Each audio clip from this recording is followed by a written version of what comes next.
ese curso de 32 oficiales, me seleccionaron para que fuera el portavoz de patrulla de caminos y fuera el oficial, el protector. Y que si el oficial habla español, el oficial es orgulloso de su cultura, entiende las necesidades de nuestra gente y se puede comunicar con nuestra gente, quizás pudiera llegar a esos conductores y que no hubiera ese temor, ¿no? Más que nada. Pero también tratando de impulsarlos a ellos de que fueran los pioneros de la próxima generación que viene detrás de ellos, de que no ser egoísta y comparte tu sabiduría. ¿Cuál es tu objetivo? Hay que ser sencillo, hay que ser natural, ser uno mismo. Hoy en Sabiduría para tu Día nos acompaña José Gutiérrez, líder comunitario y profesional de las Fuerzas del Orden en el Valle Central de California. Una conversación sobre servicio, liderazgo y el impacto de abrir puertas para las nuevas generaciones.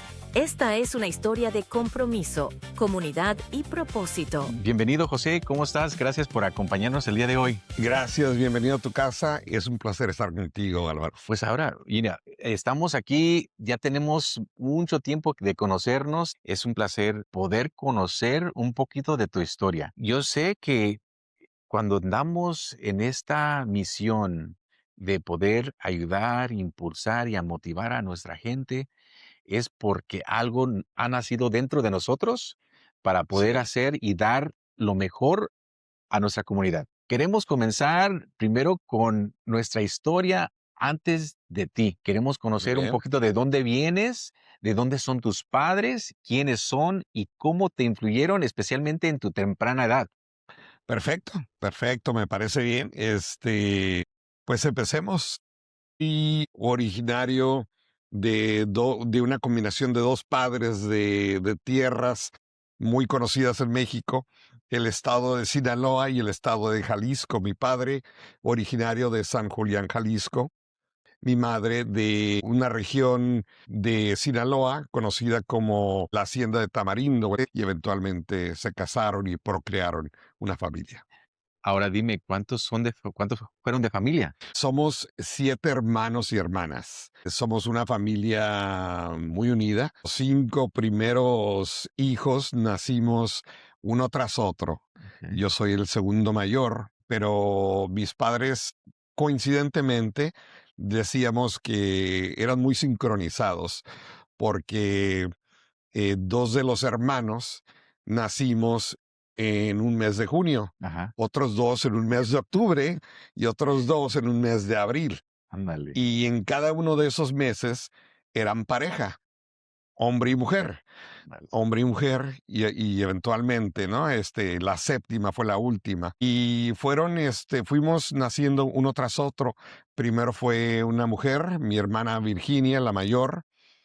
El segundo, tu servidor. La tercera fue mi hermana Elvia. El cuarto, mi hermano Guillermo. La quinta, mi hermana María Guadalupe. Y los 5 seguiditos, uno tras otro. Eventualmente mis padres toman un descansito ahí de un sabatical de unos 3, 4 años. Sí. Y nace el sexto hijo y reforma tierras. Ahora, ¿en dónde nacieron ustedes? ¿En Tijuana? Mira, nacimos por coincidencias del destino y mi madre siempre quería que tuviéramos la facilidad de estudiar en Estados Unidos. Nacimos en Estados Unidos, nacimos en San Diego, Okay. en la ciudad de Chula Vista, residiendo en la ciudad fronteriza de Tijuana. Era muy común en esos años madres o embarazadas dieran a luz en el lado americano. Era muy común. Todos los familiares por el lado de mi madre ya residían en los Estados Unidos. Por el lado de mi padre, ¿no? Para tratar de convencer a mi papá fue un poquito más difícil inicialmente, pero ya después de que nació la primera dijo, mira, ¿sabes qué? Que sigan los demás. Sí. Entonces, ¿Todos tus hermanos nacieron de este lado? sí, el condado de la Vista. Mira, fueron cosas que se fueron dando a causa de una separación entre mi padre y madre en los años a finales de los 70s. Esa separación eventualmente llegó a un divorcio en donde en el año de 1980 la Corte mexicana le otorga la patria o el derecho la mayoría éramos adolescentes. Mi madre nos preguntó, y les voy a dar la opción de que si alguno de ustedes se quiere quedar aquí en Tijuana a vivir con su padre, lo pueden hacer, Mm. tu padre está de acuerdo, y los que quieran estudiar en Estados Unidos y migrar, nos mudamos a Estados Unidos. Y se hizo una decisión unánime de que todos nos veníamos a Estados Unidos con mi mamá. So, si hice bien las matemáticas, tú tienes una hermana mayor y tú eres el mayor de los varones. Exacto, Ok, correcto, ahora correcto. yendo quizás un poquito más de cómo surgió José Gutiérrez y un poco su impulso de poder proteger. Ahora, Sí, sí. si me nos explicas, vamos a tomar este momento en tu adolescencia, en esa transición donde, obvio, quizás hubo un detalle con la familia, con tu mamá y tu papá, que causó algo en ti. ¿Me puedes platicar un poquito de cómo te sentiste en esa etapa? Porque Sí, claro. es una etapa bastante am, que nos desarrolla un sentir y quizás de proteger Claro, claro. y impulsar y a proteger no solamente a tu mamá, sino a proteger la familia. Y como tú eres el mayor, el varón mayor, ¿qué impacto te causó a ti como adolescente? Sí. Mira, y estás 100% correcto en los comentarios que hiciste, porque eso fue exactamente lo que sucedió y yo creo que ha sucedido en muchísimas familias, ¿no? Sí. Siendo el hijo mayor de los hombres, yo sentía una gran responsabilidad, ¿no? De no fallarle a mi madre cuando decidimos migrar a Estados Unidos. Esto fue en un verano, coincidentemente, el día de mi cumpleaños, un 29 de 1980, cuando migramos a Estados Unidos.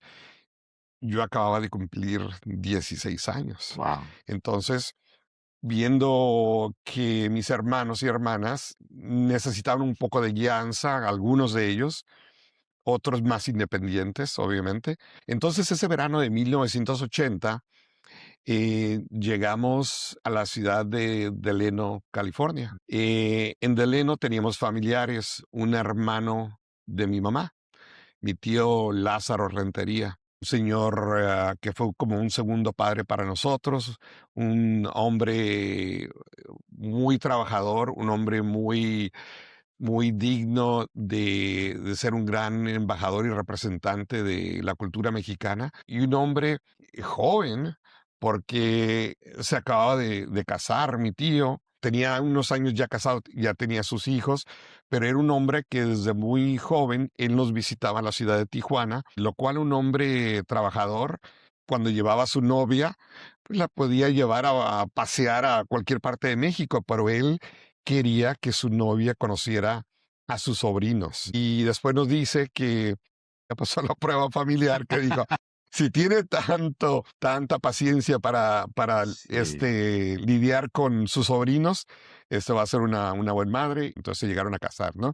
Entonces llegamos con mi tío Lázaro, ahora ya de adolescentes, a la ciudad de Deleno, y con mi tía Yolanda, eh, nos recibieron y nosotros pues veníamos a trabajar, ¿no? Entonces llegamos a trabajar ese verano de 1980 en el campo, piscando uva, también nos tocó piscar durazno y siendo jóvenes pues se nos dio también la oportunidad de hacer otro tipo de trabajos, de hacer un conteo, sorteador, varias posiciones dentro de la agricultura, pero fue una gran experiencia.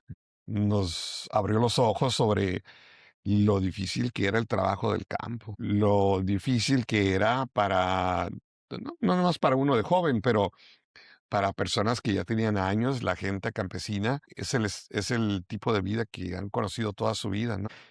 Fue cuando a una temprana edad nos dio la oportunidad de reconocer el trabajo difícil del campo y los sacrificios que han hecho muchos de millones trabajadores campesinos en Estados Unidos han hecho un gran beneficio para la economía de esta nación. Ahí suceden las primeras oportunidades de Ujú. trabajar en el campo. Hermanos y hermanas, pudimos durante todo el verano hacer obviamente Una juntar colección, un dinero monto. para poder ya rentar nuestra propia casa. Entonces, 3 meses después, en el mes de septiembre de 1980, nos mudamos a la ciudad de Modesto, en donde teníamos otros familiares, otros tíos que también fueron como padres, que todos eran hermanos de mi mamá, o hermanos y primos de mi mamá, como lo fue mi tío Marco Rentería, mi tío Gilberto Rentería, mi tío Chago Rentería. Entonces fueron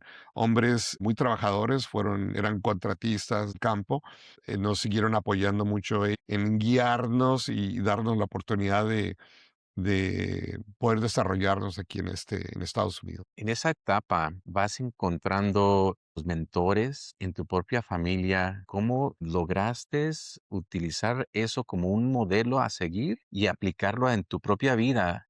Me imagino que también estabas también yendo a la escuela. Platícame un poquito de esas dos áreas. Sí, ¿cómo no? Mira, yo creo que la persona más influyente en la vida de cada uno de nosotros como hijos fue nuestra madre.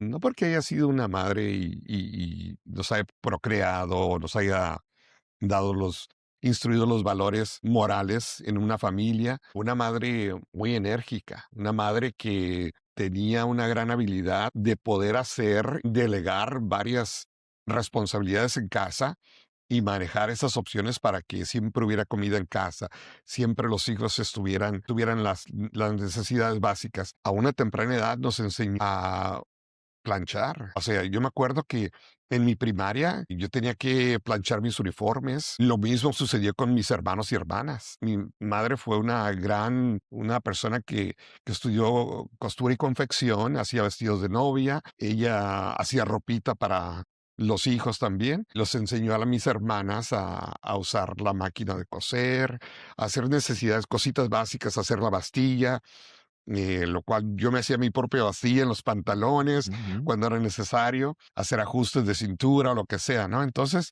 Sí, todo eso te va formando como persona, sí, son cosas que vienen de una madre que sabía y que sabía que era importante difundir estas responsabilidades, inculcarles estas cosas a los hijos a una temprana edad para que fueran autosuficientes. sí, Lo mismo fue cocinar en casa, ¿no? Mi madre cocinar en casa, no nomás las mujeres, los hijos también. Mi hijo hágase sus huevitos estrellados, un jamoncito, lo que sea, y hágalo a sus hermanos. Limpiar, trapear, limpiar ventanas.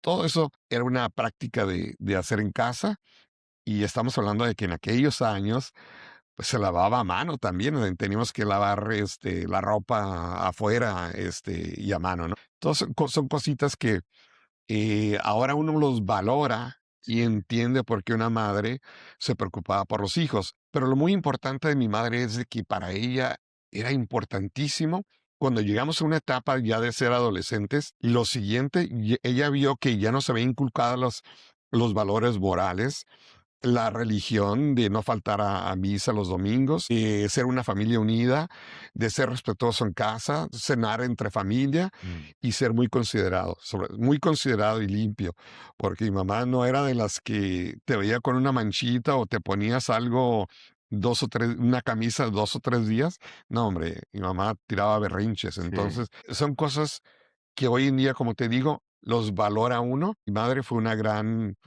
líder y fue una gran instructora de vida, la cual mi mamá tenía una gran ambición de aprender, pero a causa de carencias y de otras responsabilidades, no se le dio esa oportunidad de estudiar más que su primaria, parte de su primaria, mejor dicho. Y ya después, ya de grande, como dije, estudió corte y confección. Y ya nosotros de adultos, estando ya en Estados Unidos, mi mamá era estudiante de clases de inglés también como segundo idioma. Y mamá era una ejemplar en casa que si mi mamá estaba estudiando inglés y yendo a la escuela de inglés, pues los hijos tenían que aprender también y los hijos no podían dejar de estudiar. sí, Aunque muchas veces decíamos, madre, ¿sabe qué? Voy a encontrar un trabajo de full time, voy a trabajar en casa, voy a contribuir. No, no, no, no. la educación está primero. Va a haber oportunidades para eso ya después, pero quiero que se preparen. Mi Un madre gran fue ejemplo. un gran ejemplo, influyó mucho en la formación de cada uno de nosotros. Llega una etapa donde como varón empiezas a ver otros varones, otros ejemplos, cómo tratan a los hijos, buscas a alguien de ejemplo, quizás el papá de un amigo o quizás los mismos tíos. ¿Quién te ayudó en esa etapa? Porque ya entrando a un poquito más en la misma adolescencia, uno añora un ejemplo. ¿Cómo lo encontraste y quién te llamó la atención? Esa es una persona que lo quiero ejemplar. Mira, yo creo que todos, como te había mencionado, los hermanos y primos de mi mamá fueron muy, muy cercanos. Nosotros los veíamos como unos hombres, unos grandes guerreros, unos hombres que formaron bonitas familias y eran hombres muy trabajadores y muy responsables. Entonces yo creo que ellos fueron, pero más se puede decir que mi tío Lázaro, porque fue el que nos visitaba constantemente cuando él estaba joven y cuando estábamos chiquitos. Yo recuerdo que mi tío Lázaro fue a a nosotros como hermanos nos encantaba el béisbol en Tijuana. Él fue el tío que nos regaló nuestro primer guante de piel de béisbol. Todavía lo recuerdo, para Navidad llega con regalos y cuando abrimos el regalo se le partían las lágrimas porque nunca había tenido un guante de béisbol nuevo, ¿no? Todos eran Sí. usados y a cambiarle las correas o lo que sea. Fue un tío que siempre se preocupó por nosotros como sobrinos. Fue un hombre ejemplar que hasta hoy en día tenemos una comunicación muy directa con mi tío, muy frecuente también y nos visitamos muy, muy seguido. Una familia tan grande, de 7 y 8 con tu mamá, em, me imagino que no era fácil. Siempre había Sí, quizás un poco de escasez o mirabas tú mismo la preocupación en tu mamá o te tomabas eso muy a pecho. sí, sí, sí, sí. ¿Cómo le puedes decir a ti mismo ahora esas lecciones? ¿Qué te enseñaron y cómo puedes a darle un consejo a alguien que también ha de estar cruzando por esas clases de etapas Ujú, ujú. que, que dices en ese momento, ¿cómo le vamos a hacer? Sí, de joven había muchas carencias, ¿no? Es un solo par de tenis, no como hoy en día, ¿no? Nuestros hijos 7, 8 pares de tenis, ¿no? Entonces, un par de tenis y un par de zapatos, y los domingueros o los del trabajo eran los mismos. Y ya uno de adolescente, ¿no? Entonces, yo creo que en esos años llegaba a identificar más las necesidades de los lujos o lo que quizás no era necesario, ¿no? Entre hermanos, y había comentarios que hacíamos sobre mira lo que me compré con $20. 2 pares de jeans y 2 a mí siempre me gustaban las camisetas de manga larga. Decía, mire, y una camiseta de manga larga. Entonces, ¿en dónde? En una tienda que encontré nueva que se llama Goodwill. Mm, Goodwill decía. sí, Y eran, pues, tiendas de segunda. Era lo básico, era lo que uno conocía, ¿no? sí. No nos alcanzaba para más. Eventualmente, se llegan a abrir oportunidades, ya sea de trabajo, también uno como estudiante calificaba para ayuda financiera. Eso nos abre más puertas, ¿no? Que conforme se van prestando esas oportunidades también, fuimos creciendo con esa visión siempre, ¿no? De ser siempre atento a las oportunidades y sin desaprovecharlas, siendo ejemplos para los hermanos o hermanas más jóvenes, ¿no? ¿Cómo manejabas? Es simplemente la perspectiva que Sí, le pones, aunque la escasez, pero dices, lo poquito, sí, entre más emoción le pones y lo aprecias, más se te borra la falta que hay de escasez. So, ¿cómo manejabas esa temática con tus hermanos? sí, Les echabas porras, mira, que sí, esos sí están zapatos de... sí, sí, sí.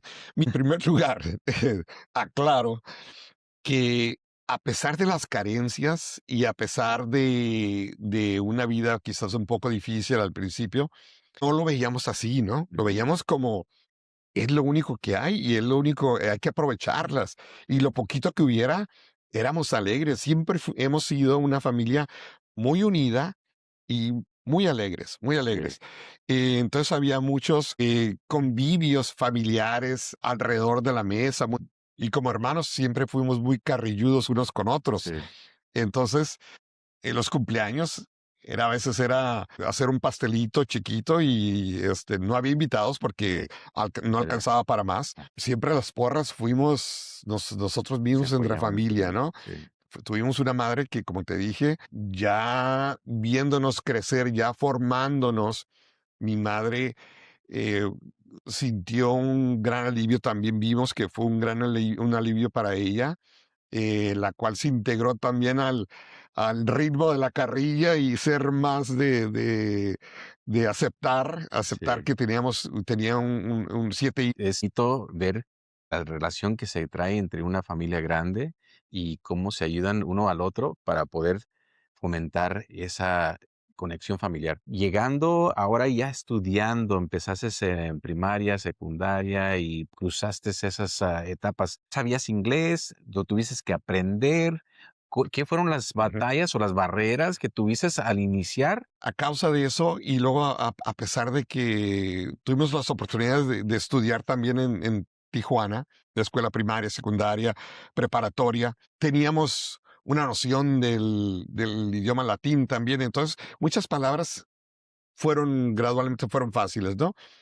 Pero llegamos a Estados Unidos y no nomás la barrera del idioma, sino también la cultura, ¿no? Sí. Las costumbres, entender de que Estados Unidos es un país un poco más serio, con leyes muy estrictas, a comparación de México, ¿no? Y en México, pues, no sabes quién soy yo, pues Sí. seas quien seas, aquí en Estados Unidos es otra cosa, ¿no? Es muy diferente. Que yo, a pesar de que tenía 16 años, ya calificaba para ir al colegio. Entonces me mandan al colegio de Modesto Junior College, y nos reunimos con un consejero y el consejero nos dice, si tienen un diploma de escuela primaria, secundaria, prepa en Tijuana, ya pueden entrar aquí al colegio de Modesto Junior College, pero como no saben el inglés, ¿qué tal si los inscribimos un año en puras clases de inglés como segundo idioma? Ujú. Y así se hizo. Entonces, el Colegio de Modesto nos brindó esa oportunidad de estudiar inglés, tratar de mejorarlo, ¿no? Lo mejoramos. Y ya a los 2 años ya nos sentíamos con esa capacidad de ahora sí tomar clases ya como cualquier otro estudiante. Todo se lo debemos como dijo Rubén Olivares, todo se lo debo a mi manager, pues todo se lo debo a mi madre, ¿no? ¿Y Entonces, qué barreras enfrentaste? Eran los ochentas. sí, sí, En los sí, ochentas era una etapa donde había bastante discriminación, había. había quizás un poco de racismo, mirando el color de nuestra piel, Sí, cómo hablábamos, nos reservábamos, nos cuidábamos a dónde íbamos simplemente para no causar un claro. problema, especialmente en los 80. Y yo viví cerca de Modesto, yo viví en la área de los baños y íbamos de vez en cuando a Modesto a las compras y miramos bastantes pandillas, especialmente en la área de cities, en esa etapa, en ese tiempo. ¿Cómo lograste voltear al otro lado y no tomar ese camino o mirar y decir, eso no es para mí? Usar groserías, no podías hablar de una manera callejera, ¿no? Entonces, como te dije, fuimos una familia muy alegre. Éramos una familia que era muy polarizada. Atraíamos mucho amistades con identidades muy similares a las de nosotros también. Teníamos muchos amigos, cada uno de nosotros teníamos amigos que eran muy alegres. Nuestro hogar, nuestra casa, era como un centro de reunión para los amigos. Llegaban a la casa los viernes los amigos, las amigas de mis hermanas, y llegaban a comer o cenar, Ujú. y luego otros nos íbamos que a unas quinceañeras. No conocíamos ni a la novia ni a la quinceañera, pero llegábamos a las fiestas. Llegábamos de colados, pero el centro de reunión era nuestra casa, lo cual mi mamá también tuvo la oportunidad de conocer a los amigos. Ahora entendemos por qué mi mamá era de las que cocinaba, porque quería que llegaran los amigos a comer, cenar y Sí, estarles echando quién es quién. Y sí, si veía ella algún amigo o alguna persona que ella desconocía, preguntaba luego sí. quién era esa persona, ¿no? Entonces, Se mantenía al margen. Sí, sí, de sí. todo lo que estaba sucediendo, con quién se juntaban y quizás daba el consejo, mira, ¿sabes qué? Esta persona quizás no, o Sí, no, sí, decía, oye, yo no creo que sea buen amigo, yo lo vi como estaba hablando, mamá es que no sabe mucho español, por eso habla así medio pocho, o las palabras es lo único que ha aprendido en casa, quizás, pero no es buena persona. Entonces mi mamá también nos dio esa libertad, ¿no? De crear nuestras propias amistades, y yo creo que mi mamá no fue tanto una persona que tuvo que, digamos, dividir o ser una persona que juzgue, sino que como una madre, sí. como toda una madre, preguntaba porque le preocupaba, ¿no? Y yo creo que también tu mamá también ya tenía otra idea en cuestión de cómo eh, dejar y darles la oportunidad, no solamente a ti o a todos tus hermanos, sino también a sus hijas, a tus hermanas, a tener esa confianza, porque eso así se llama, la confianza Ujú. de que pueden salir de casa, ir a la universidad y saber que ellos van a poder lograr cualquier objetivo y mantener una cabeza. En nuestra cultura es muy difícil. Pues dicen, no, pues los varones se pueden ir al colegio, está bien, pero a las muchachas dicen, no, esas las tengo que proteger. ¿Tú en ningún momento te enfrentaste quizás con esa responsabilidad con tus hermanas, decir, mira, quizás no, quizás sí? Ujú. ¿Cómo navegaste esa etapa? O sea, yo siendo el hermano mayor, digo, yo no sentía esa necesidad de hacer decisiones por mis hermanas. Quizás eran más maduras que uno. Yo en realidad no intervine en alguna decisión que mis hermanas hayan hecho, sino que todo lo contrario, yo las veía y las admiraba porque fueron hermanas que, aparte de estudiar, ellas querían explorar y exploraron el mundo de muy jóvenes porque yendo al colegio de Modesto, a los 2 o 3 años, una de ellas empieza a viajar a Francia y mis hermanas estudiaron francés como uno de sus títulos. Una hermana impulsa a la otra se va a estudiar a Francia también, después otra se va a estudiar a España. Viajan mucho por Europa durante los veranos. Todas mis hermanas tuvieron esa oportunidad de estudiar y viajar. Mi madre, pues, muy contenta de ver eso en sus hijas, ¿no? Sí, Las cuales se formaron y hicieron carreras por esa educación y oportunidades que se le brindaron. Pues de ahí se desprende todo, ¿no? De claro, dice. una madre que apoyó y no puso obstáculos, no puso barreras, Wow. sino todo lo contrario, ¿sabes qué? Váyanse a estudiar, más tengan muchísimo cuidado y nos brindó esa confianza, ¿no? De seguir estudiando. ¿Cuándo decides tú entrar a, como cadete a CHP?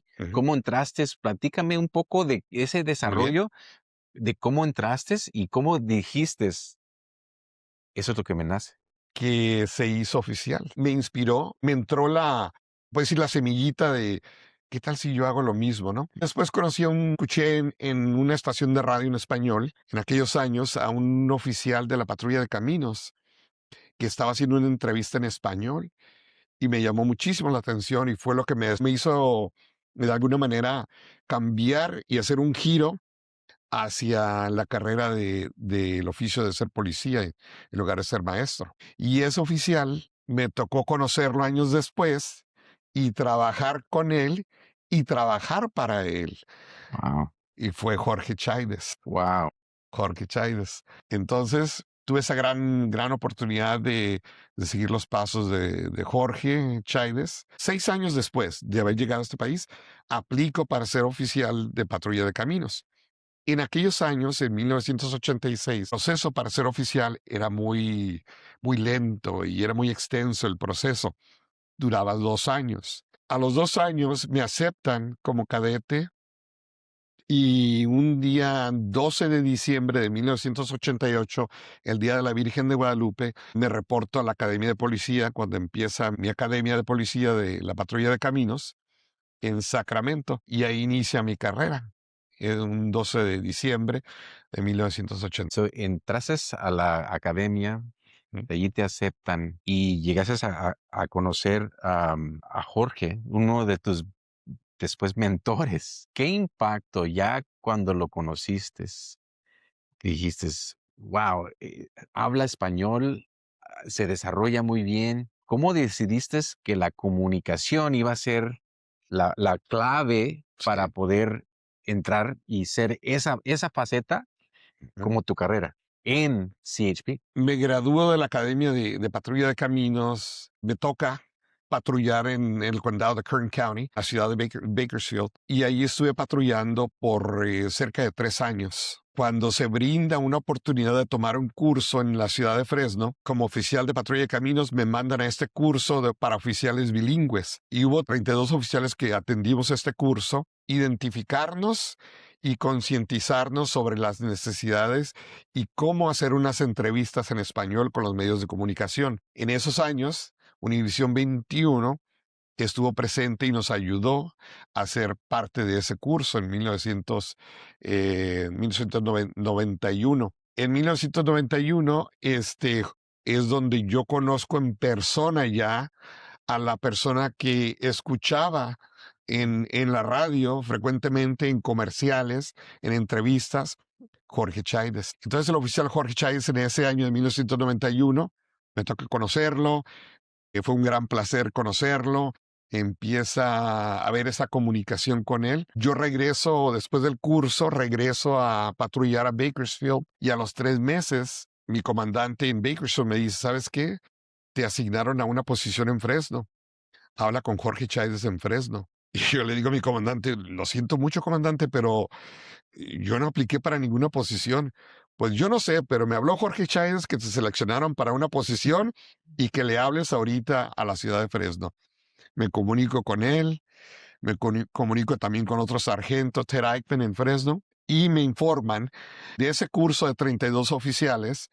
Me seleccionaron para que fuera el portavoz de patrulla de caminos y fuera el oficial, el protector, en la segunda fase de esa generación de oficiales. Que el primero fue Fue Jorge Chávez Jorge. con Roy Huerta. Jorge Chávez fue el pionero y el que escribió el concepto y el que guió el programa. Roy Huerta fue la La cara cara. y fue la imagen. La imagen icónica de los lentes. Exacto, sí, sí, sí. Un agente de la patrulla, pero con ropa De civil, civil. camiseta negra, jeans negros, tenis blancos y una chamarra Levi's. Sí. Era la imagen. Simplemente para poder alcanzar mostrar que no es más que un uniforme, Sí, es uno de nosotros, como latino. correcto, Y sí. estaban tratando de cerrar esa brecha de nuestra comunidad con los oficiales. Sí, mira, lo que pasaba en esos años también, a principios de los 90, había muchos problemas con el temor de muchos conductores cuando los detenían. Tenían el temor, le tenían temor a los oficiales de patrulla de caminos, CHP. Entonces, a causa de eso, muchos de esos conductores que trabajaban en el campo, algunos eran mecánicos o lo que sea, muchos de ellos huían cuando les prendían los faros de la patrulla, huían por temor. Y entonces de ahí se crea esa imagen, ¿no? De que concientizara al oficial, el protector, para que vieran que el protector es un oficial que es una imagen de la comunidad latina y que si el oficial habla español, el oficial está orgulloso de su cultura, entiende las necesidades de nuestra gente y se puede comunicar con nuestra gente, quizás pudiera llegar a esos conductores y decirles que, pues, que cambiaran esa imagen de que no se trata de detenerlos para arrestarlos o por X causa, sino para hacer una investigación y y que no hubiera ese temor, ¿no? Más que nada. Que era más para proteger que en vez de perseguir, Sí, ¿no? sí, No sí, acosar, sino sí, ser una asistencia cuando hay un problema, poderlos ayudar a navegar este mundo de las carreteras. sí, sí, sí, correcto. Especialmente, en nuestra comunidad hay tanta agricultura, nuestros compañeros agricultores, familias cruzando, tratando de ir a ejercer un trabajo laboral, no encontrarse con ese temor adicional que no es necesario. Y es ahí donde estaban tratando de cerrar esa brecha Correcto. para nuestra comunidad. Entras, fuiste seleccionado, de allí entras a lo que es Univisión, te nombran como el que va a hacer esa comunicación. Y entrando, dices, híjole, ¿cómo te fueron los nervios en primer lugar? Y te sentías preparado. ¿Qué retos encontraste en ese momento? Volvemos, yo creo que a mi temprana edad pasé por muchos retos de la vida, ¿no? De enfrentarme a las barreras del idioma, enfrentarme a una cultura que era muy diferente a la mexicana que conocía. Eh, Sobresalí en... Yo creo que mi actitud empieza a cambiar también, ya como oficial, de ser un poco más seguro de sí mismo, de mí mismo, Ujú, pero nunca, nunca olvidando la humildad. Eso es lo más importante que nos pronunciaba mi madre, ¿no? Que no dejen de ser humildes, ¿no? Yo me sentía con esa confianza, quizás de hacer una entrevista en español, obviamente, ¿no? Y en inglés también. Pues obviamente, ¿no? Uno aprende porque llega uno verde a los estudios y sí, desconoce que quizá no se tengan que atravesar enfrente de una cámara, o que el ángulo es esta cámara, o sí, que esta, o que aquella. Entonces, uno va aprendiendo. Entonces, pero yo aprendí mucho también de los medios de comunicación, que ellos veían de que uno se esforzaba en ser un gran embajador y uno lo mencioné hace rato, preguntando si llega a China. Yo le preguntaba mucho en aquellos años a Daniel Rodríguez, a Lupita Lomelí, a los compañeros de cámaras también, Rentería, Eri, Benny. ujú, Tú estabas ya en esos sí, años, sí, estabas sí, también en los 90s. sí, Entonces, como te decía, yo siempre fui una persona muy alegre, llegaba, saludaba, chistes o lo que sea, pero era lo importante conocernos, y ya cuando era tiempo de ya proyectar la imagen y dar el mensaje, tenía que hacer de una manera profesional, de una manera ética, de una manera respetuosa y clara. y clara, ¿no? Que fuera directa y Sí. clara. Llega, si bien me acuerdo, el accidente que causó la neblina fue el momento que quizás marcó una un antes y un después y ustedes estaban posicionados en un momento muy crucial, lograron estar allí, comunicarse, tratar de hacer esos cambios. ¿Qué impacto sucedió en ti eventos como esos que fueron quizás trágicos? Sí, mira, el accidente de Cinco Puntas fue un accidente muy trágico, un accidente que quizás se pudiera haber prevenido. Desafortunadamente, en ese accidente de un agosto de 1999, fallecen, ¿Que eran 13 eran 13 en de los total? 15 pasajeros, de los 15 ocupantes de la van. Sí, Era una van que tenía bancas de madera, se le quitaron los asientos, eran bancas de madera, de iban apretados unos tras otros, junto con qué raro. asadores y palas y herramienta dentro del vehículo, Sí, porque no había regularizaciones en esos años. No se requería que hubiera cinturón de seguridad tampoco.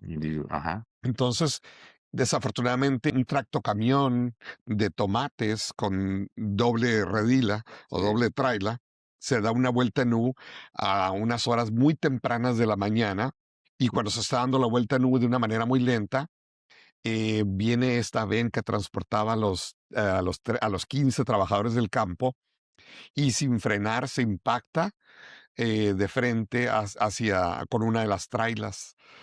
Desafortunadamente fallecieron 13 de los 15 ocupantes de esa ven. Como te menciono, es algo que afectó a muchas familias, a muchas comunidades. De alguna manera, lo único positivo que se puede decir, si se le puede decir de esa manera, es de que una gran concientización ujú, entre la industria y la agricultura, el gobierno del estado de California, ujú, el gobierno federal para eh, facilitar fondos también, el orden público, la patrulla de caminos, los hospitales y departamentos de salud, las organizaciones de contratistas, para que hubiera una reforma de ley Ujú. y pudiera haber leyes que protegieran a esos trabajadores del campo. Hubo se presentaron unas leyes de emergencia. Asambleísta Sara Reyes en aquellos años Ujú. y Dean Flores introdujeron dos leyes. Una que le requería que hubiera bancas, si había bancas de madera que tuvieran cinturones. Otra que hubiera, si había palas, picos y todo eso, estuvieran en Asegurado. cajas aseguradas, en cajas de herramienta y no dentro del vehículo, ¿no? Y que hubiera también más regularización hacia los choferes. Se les pidiera licencia comercial de clase B Ujú. con endorse para pasajeros, lo cual requería más clases adicionales de seguridad para el chofer. Y había un cobro por esta transportación que fuera transparente y que fuera justo. Entonces, hubo una gran concientización por parte del gobierno para que hubiera estos cambios y pudiéramos proteger más al trabajador del campo. Ahora, ¿qué instrumental fue el departamento de CHP en enforzar o regular y poder crear más seguros esa Ujú. transportación? Sí, Implementaron lugares para poder inspeccionarlos, que fue muy instrumental para que asegurar que todo esto fuera implementado adecuadamente sin tener que darles una multa sí, con anticipo. sí. ¿Cómo fue la organización y qué parte tuviste tú en ese proceso? Mira, yo cuando ocurrió este accidente, yo estaba asignado a una posición especial en San Diego. Esa posición era ser oficial de enlace con México. Entonces, estuve 6 años asignado a trabajar con autoridades mexicanas en México, siendo oficial de la patrulla de caminos. Y muchas de esas responsabilidades era identificar vehículos americanos robados en México y traerlos de regreso a Estados Unidos. Cuando ocurre este accidente es cuando yo estoy en San Diego dando exámenes de ascenso, exámenes para ascender a posición de sargento y supervisor. Eventualmente se me presenta la oportunidad de ascender y el mismo día que sale la lista de los ascensos, esa lista es válida por 2 años. O sea que dentro de 2 años te van a dar una oportunidad para ascender. Normalmente puede ser 6 meses, un año, año y medio para que puedas ascender, ¿no? Ese mismo día, siendo un viernes, sale la lista y yo estoy en la lista de los que seleccionaron para que ascendieran. Se me brinda esa oportunidad de ascender y en cuanto sale la lista, recibo una llamada en la misma oficina y es del comandante de región de aquí de Fresno. Me llama a San Diego y me dice, José Gutiérrez, felicidades por pasar la lista, el examen de sargento. Ahora, la razón por mi llamada es porque te quiero ofrecer una posición para que te vengas a trabajar a Fresno y seas el director del grupo SAFE. Voy a integrar este grupo SAFE de 10 oficiales y un sargento que tenían la responsabilidad de supervisar estas vans que eran para trabajadores del campo, que hubiera cursos de instrucción para que educaran a los transportistas Ujú. y también que salieran a patrullar y pudieran dar también entrevistas y mensajes a través de los medios de comunicación en español para que hubiera esa concientización de aplicar las leyes, de que hubiera una reforma de que los vehículos fueran más seguros y también a los que no hicieran caso, pues en su debido tiempo, infraccionarlos o inspeccionar en las VENS cuando fuera necesario. Entonces, en el año Entonces regresas. entonces, exacto. Entonces, ocurre en agosto de 1999 el accidente. A los 2 años después El accidente. del accidente, el programa ya estaba funcionando. Empezaron a buscar a un nuevo sargento que lo coordinara. Es cuando me mandan llamar a San Diego y me ofrecieron esta posición. Por eso me regresé a Fresno a ser el director de este programa. Como supervisor del programa, pues tenía esa gran responsabilidad de que los oficiales hicieran su trabajo, que hubiera patrullaje, que hubiera programas de educación y que estuviéramos accesibles a inspeccionar estas vents. Sí. Y tuve la oportunidad me asignaron a este programa, lo cual tuve esa oportunidad de coordinar este programa por 15 años. ¿Qué retos hubieron en esa faceta?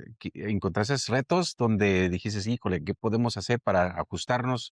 ¿Qué aprendiste de ese proyecto? Mira, una de las cosas que aprendimos es de que teníamos que ser ultra sensitivos y teníamos que trabajar con cada uno de estos choferes para darles y brindarles esa oportunidad de que pasaran los exámenes, que tuvieran su vehículo conforme las leyes del estado de California y ser pacientes con ellos. Que hubiera esa comunicación de los dos lados para poder entendernos unos con otros y cuando ellos tuvieran un reto de que no puede pasar la inspección por X razón, Ujú. nosotros ayudarles a buscar un lugar donde, un taller mecánico, un lugar donde pudieran corregirle esas fallas mecánicas para que pasara y Sí, pudiera transportar a los trabajadores de una manera segura, ¿no? sí. Entonces, esos retos fueron los más grandes, yo creo, y hubo una bonita relación entre los transportistas, los oficiales del programa SAFE. Yo aún me mantengo en contacto ahora de jubilado, me mantengo en contacto con algunos de esos transportistas Sí. porque hubo una bonita relación, una bonita amistad se creó de eso también. La trayectoria siempre es bonita recordar y esos son muy bonitos momentos. Ahora, quiero tocar quizás algo que lograste y lograste ver que te afectó, quizás un accidente, de verdad dijiste, wow, estoy haciendo esto. O en algún momento miraste algo donde Ujú. tuviste la duda de que quizás esto no era para ti. No a ese punto, ¿verdad? Pero sí hubo accidentes donde fueron difíciles, sobre todo los accidentes de niños, de bebés. Bebés y niños son los más difíciles. Uno como ser, digo, sabe de que es difícil para los padres.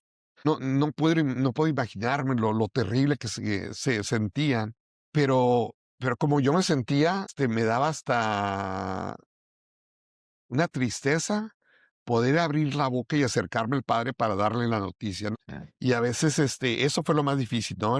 Ver a los niños más que deberían de haber ido en sillas de seguridad infantil, inclusive.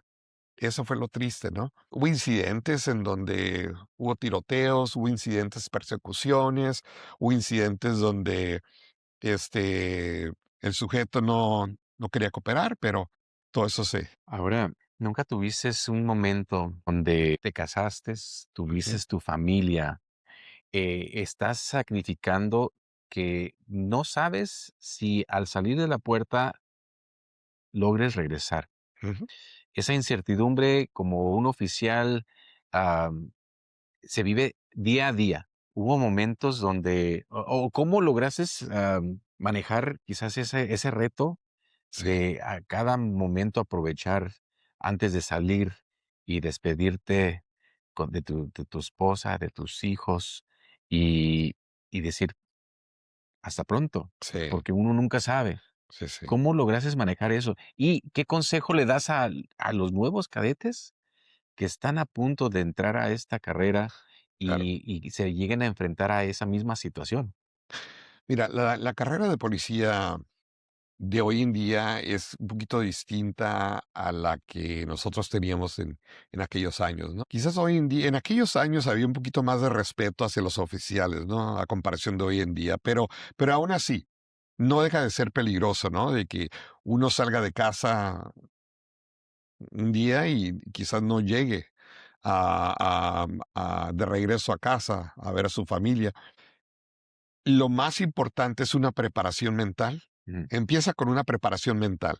Te difunden desde los primeros días de la academia, que nunca te des por vencido.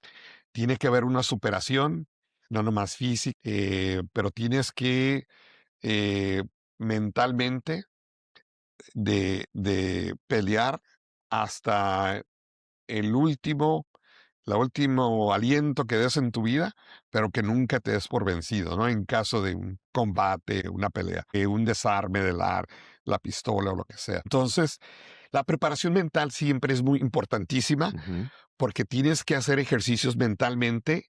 ¿Qué haría yo en caso de que estoy sentado en un restaurante y entran unos a asaltar sin que ellos se den cuenta de que un policía está dentro? ¿Qué haría yo si los viera ahorita? Entonces, uno hace ese tipo de ejercicios y por eso es que muchos de los policías cuando llegamos a un restaurante, nos sentamos contra la pared Ujú. o nos sentamos hacia atrás para tener una vista Completa. completa del lugar, ¿no? Entonces, aún de jubilado, es como casi toda mi vida lo he hecho. Sí. Entonces, para mí, me siento incómodo cuando no me siento contra una pared, viendo en general los ángulos, ¿no? Sí. Entonces, pero eso es parte de una preparación que uno tiene. Aparte de preparación mental, viene la preparación física también, que es Ujú. importantísima. La salud no nomás física de estar en buena condición física, sino también cardiovascular, tener una buena preparación donde la salud sea muy importantísima, de cuidarse los niveles de diabetes, la alta presión, la espalda, Ujú. porque cuando uno usa chaleco, usa cinturón que pesa 20 libras, todos los días se sube y se baja de la patrulla, es un peso, un peso que eventualmente, si uno está fuera de condición, le puede afectar. Eso es importantísimo también, ¿no? Tener esa preparación física. Y tercero es tratar a la gente siempre con dignidad, con mucho respeto, de una manera humana, porque en la mayoría de los casos te van a tratar de la misma manera como tú los trates. Sí. Entonces, si eres un oficial altanero, grosero, Vas a recibir, prepotente, vas a te recibir van a, ese te van a mismo trato. responder de la misma manera. Claro. Y eso yo lo he presenciado toda mi carrera. Y esa es también parte de la preparación mental, ¿no? Si no se respeta Sí, uno mismo, no se valora, va a tratar a las personas de misma forma, ¿no? correcto, correcto. Eso es parte de poder crear esa conciencia para poder ser lo que quiere ver. Así. ¿Sí? Ahora, el liderazgo ha sido algo muy esencial y que has logrado proyectar y poder ahora estar como parte, por mucho tiempo, parte de The National Latino Peace Officers Association. ¿Cómo te ha impulsado a seguir esa etapa de liderazgo y ahora ayudar a otros como cadetes a impulsar también a darles becas y a seguir fomentando tu experiencia y enseñándole a los demás?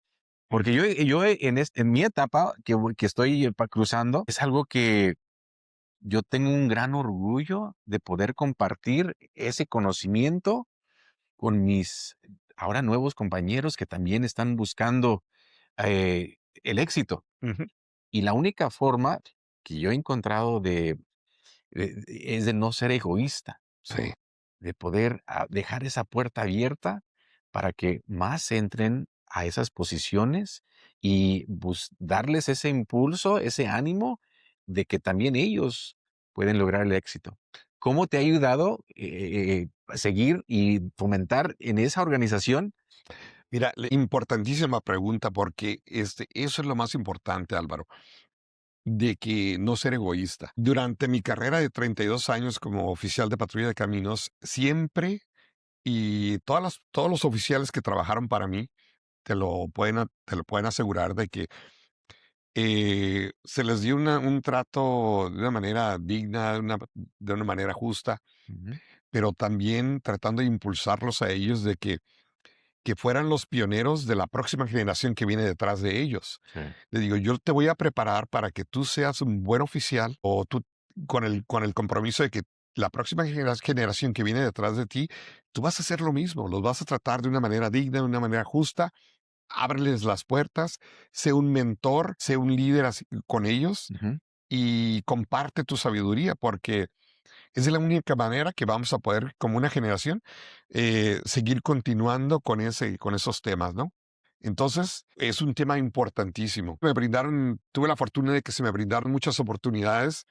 Tuve personas muy ejemplares en mi vida personal, como dentro también de Patrulla de Caminos. Entonces, no puedo dejar de agradecerles a todas esas personas que contribuyeron mucho, forjar y quizás ver crecer a ese jovencito flaquito en aquellos años, José Gutiérrez, cual se formó y después pudo ascender y instruir a los demás. Entonces, em, yo me retiré, estuve contentísimo con lo que pude lograr dentro de mi carrera, Ujú. poder brindar esas oportunidades a otras generaciones de oficiales bilingües y jóvenes latinos. Y aún no termina, porque ahora de jubilado, los que se van a vacacionar, los que se van a la laguna a broncearse, Ujú. pues yo me quedé con ese compromiso de seguir trabajando en una comunidad de Fresno, del Valle Central, para crear programas que le abran esas oportunidades a los jóvenes, ¿no? Entonces, por esa razón, decido continuar como miembro de la Organización de Oficiales Latinos, Asociación Nacional de Oficiales Latinos, y como presidente de la organización en Fresno y vicepresidente en California. Tengo ese gran compromiso de seguir trabajando con la membresía de los oficiales eh, que están algunos activos, otros jubilados, miembros de la comunidad, inclusive Ujú. pueden hacerse miembros de esta organización de oficiales latinos. Trabajamos arduamente, año redondo, para crear becas escolares, para crear un programa de abrigos y chamarras para gente del campo y gente necesitada, distribución de comidas durante las épocas de navideña. Damos donaciones de útiles escolares a escuelas rurales. Entonces, hacemos un sinfín de actividades para poder seguir apoyando a nuestras comunidades marginadas, las comunidades más necesitadas. Ahora, hablando de eso, la salud es muy importante para ti. Claro. Ahora también, especialmente para nuestra comunidad latina, eres miembro de, de United Healthcare Centers. Sí, tuve una gran oportunidad hace unos años de ser miembro de la mesa directiva de United Health Centers. Se me invitó como miembro de la mesa directiva. Acabo de cumplir 8 años inclusive dentro de la mesa directiva. Y hace un año y medio, eh, Sí. con los miembros de la mesa directiva, con la organización de United Health Centers, porque estamos haciendo una gran diferencia en la comunidad. La salud pública es algo en Estados Unidos que es muy necesario, y más aquí en el Valle Central. Y esta organización brinda ese tipo de servicio desde, no nomás salud pública en general, pero estamos hablando de servicios médicos como quiropráctico, dentista, oculista, salud mental. Entonces son temas, y salud pública es muy, muy esencial, y sobre todo porque United Health Centers, más del 68% de los pacientes son trabajadores del campo o que están relacionados en la agricultura. Entonces, para mí, tengo una gran pasión de seguir apoyando esta gran organización de United Health Centers, y como presidente de la mesa directiva estoy muy orgulloso de seguir en eso. Ahora, hace poco tuvieron una carrera. Por Así ahí es. estuviste, ya van 2 años que participo. Me siento orgulloso de poder ser parte. Nos da una gran oportunidad a nuestra comunidad, Sí, en primer lugar, de salir y convivir juntos, en primer lugar. sí. Aparte de poder ejercerse, poder reconocer de que quizás puedo salir a caminar, soy capaz, de que puedo hacer un 5K, 5 kilómetros, o quizás ir a correr 10 kilómetros. Simplemente es de poder crear retos en nuestra vida para poder lograr alcanzarlos. Ahora, me gustaría saber qué retos te pones tú diariamente para poder lograr y hacer el cambio de convertirte en la mejor versión de ti. Y yo personalmente le doy gracias a Dios que tengo la bendición de poder levantarme todos los días con el pie derecho, sin tener que apoyarme de un bastón, de un tanque de oxígeno, pudiera estar en una situación mucho más difícil. Entonces estoy muy agradecido con la vida, muy agradecido con Dios. Y mi madre en sus últimos años eh, padeció mucho problemas de salud que se fueron empeorando porque tuvo inicios de Parkinson's. Mm.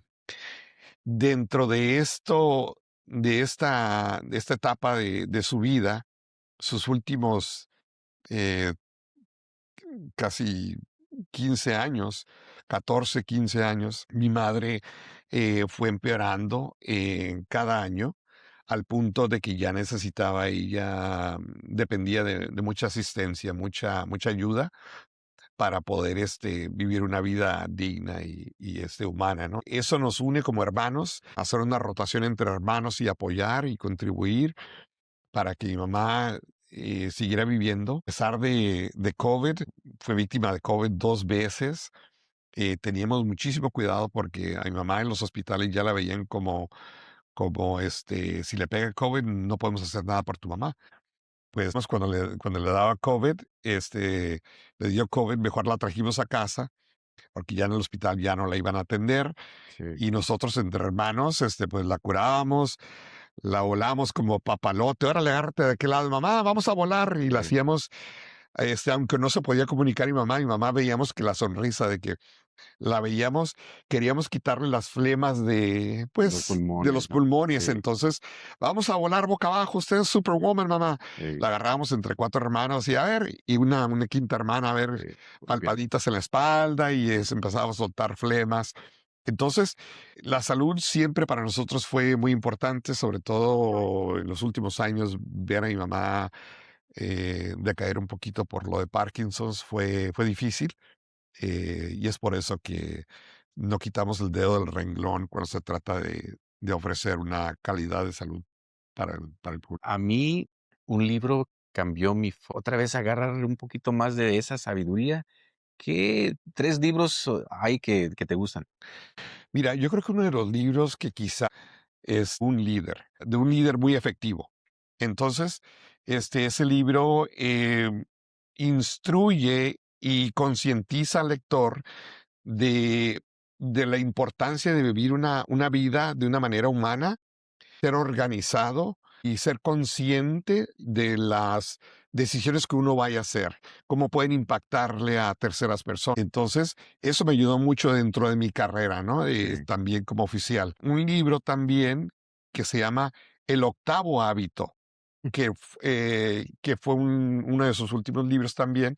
Así se llama, The Eighth Habit, es de Stephen Covey, y que también es muy, muy, muy esencial, lo cual complementa el primero. Otro libro también es escritor que se llama Kojo, Kojo, que habla mucho sobre las operaciones de Navy SEALs. Ujú. Entonces habla sobre la importancia de una preparación mental y también una preparación física para poder lograr un objetivo y cómo eso lo puedes aplicar en tu vida cotidiana, ¿no? Si vas a tener un día muy difícil porque se casa tu hija mañana, vas a tener que preparar el atole, el menudo, el pozole, tienes que cocinar, empezar a delegar cosas a la familia, te ayuda a concientizarte de que tienes que organizarte Ujú.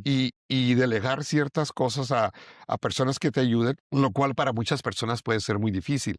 Pedir ayuda o decirle a familia. ¿Qué clase de música? ¿Cuál es tu favorita y qué clase de ritmo te Sí, gusta sí, sí. escuchar, en lo personal? ¿Qué es lo que te hace vivir? Ay, quizás algo de Mark Anthony, es Vivir así, creo que se llama. Canciones románticas de Luis Miguel también, me tranquilizan Mm, también. ujú, Botas de charro de Vicente ujú. Fernández. Se me figura como la versión masculina de una quinceañera, de un joven que transiciona ya a ser una persona casi adulta y que se enamora de una mujer, ¿no? Entonces, una canción muy bonita también. Hemos aquí platicado por un poquito más de 1 hora. Hemos conocido un poco un poco de sabiduría. Antes de cerrar, quiero que te dirijas a nuestra audiencia. ¿Qué sería el mejor consejo que tú podrías dar que dices, tú vives de esta sabiduría? ¿Qué es lo que le compartirías a nuestro público? Primeramente, yo creo que la comunicación es muy importante, ¿no? Hay personas que muchas veces tienen una personalidad un poco más seria y a consecuencia de eso no hablan mucho, no se comuniquen, pero no hay que juzgarlos también. Y cuando estemos enfrente de una persona, estemos enfrente de un grupo, es importante ser sencillo y abrir la conversación, que sienta uno de que quizás no seamos, nos están midiendo de pies a cabeza. ¿Quién es esta persona? ¿Por qué muy alegre? ¿Cuál es su objetivo? Hay que ser sencillo, hay que ser natural, ser uno mismo. No cambiar, ser uno mismo. Entonces, lo mencionamos hace rato también. Preguntando se llega a China, un dicho muy tradicional mexicano, por años. Mi abuelito lo decía, mi madre lo decía, yo lo sigo diciendo. Entonces, cuando haya jóvenes, si usted está interesado en una carrera, ya sea doctor, estudiar secretariado, contabilidad, lo que sea, si no sabe dónde empezar, preguntemos. Hay consejeros en universidades. Hoy en día, una enciclopedia que viene siendo el celular, donde uno puede hacer preguntas, ¿cómo empiezo a estudiar contabilidad? Y eso nos puede dar una guía y que no se le cierren las puertas. Entonces, les deseo mucho éxito, mucho respeto familiar y también con los vecinos. Hay que llevarse bien con los vecinos. Así es que, Pues, ánimo. pues gracias, José, por verte abierto en nuestro programa para poder compartir un poco de sabiduría para nuestro día y poder aplicar lo aprendido. Ahora se los dejo a ustedes para que digieran todo lo que ha compartido con nosotros, que les haya servido y no nomás que lo hayan escuchado, sino que lo apliquen. Hay que aplicar lo aprendido y queremos que sigan. Mándenos preguntas, mándenos sugerencias de quién podremos ser la próxima persona que queremos ver aquí en Sabiduría para tu Día. Les agradezco a todos aquellos, por favor, síguenme por Spotify, por YouTube, pueden seguirme en todos los medios sociales y poder seguir comentando esto es lo que estamos haciendo. Sin ustedes, sería capaz de poder compartir. Eso queremos seguir y con ese apoyo, seguimos adelante. Esto fue un poco de sabiduría para tu día.